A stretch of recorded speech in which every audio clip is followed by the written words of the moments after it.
Good morning. It's my second full day here in South Korea. I know I made it in one piece. Not sure how that happened, but I'm not complaining. I arrived like 2 days ago, late at night. And since I've arrived, I've done so many things and eaten lots of good food. And and yeah, but I really want to make a video about getting here. On the way here, though, I didn't really take any videos. I was so exhausted the entire trip here. I had just finished my summer class, and so I'd pulled a couple of all-nighters before traveling, and also I had to move houses, so all this madness going on. So whenever I arrived at the airport, the first airport, I was already so tired, so it didn't occur to me all day to really make any videos. I just took tons of pictures and put them on Instagram. By the way, you should check out my Instagram. I post really frequently there. Yeah, so I am just going to tell the story of my journey through the pictures that I took. And I'll try to make the commentary just as good.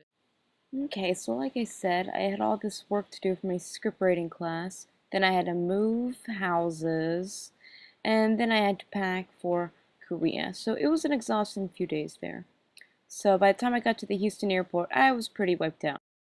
It also didn't help that I was worried my dad was going to fall asleep on the car ride over. And I saw this was a pretty good sign. So I finally got to Los Angeles, and I get off the plane, leave the building, take a bus to a new building. I had to go through check-in, check my bags. I had to go through security all over again, find my gate. It was very stressful. So I found a place with lemon drop martini and relaxed until it was finally time to board my plane. I sat next to this nice man from Thailand who shared this Chinese snack with me, yum. And then they had these screens that showed where we were over the ocean. So I would just sleep, and then whenever I woke up, I would take a picture of where we were. Oh, also, somewhere in between this right here and this, um, I guess they served dinner, but I was asleep, so I kind of missed it and woke up, and I had a water, which was fine. Oh, this is International Daylight when we're going over it. I thought that this was pretty neat, but then I went back to bed, and whenever I woke back up, we were almost to Japan. And then they served some kind of meal. I don't know if it was lunch or dinner. For Los Angeles people, it was like breakfast, and then for Korea people, it was like dinner. Who knows? But we were almost there, and it was very exciting. I had a cup of tea up in the air. It was really nice.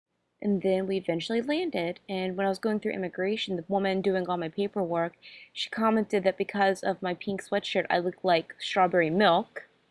In that baggage claim, I saw an O era snowshoe day sign.